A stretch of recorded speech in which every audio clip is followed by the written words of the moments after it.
সোনা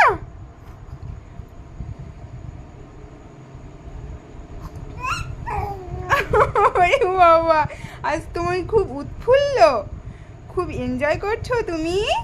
আজকে আমাদের এখানে ধর্মরাজ পূজার মেলা, ওই কারণে এত আনন্দ।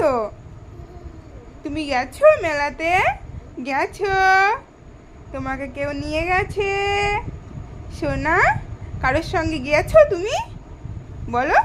হ্যাঁ, কি সোনা, কে নিয়ে গেছে তোমায়? বলো, কে নিয়ে গেছে? হ্যাঁ, কে গো? হুম, কে বলো? হুম,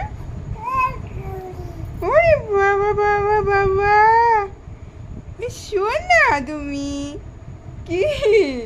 হ্যাঁ, কি হয়েছে? কি হয়েছে বাবা?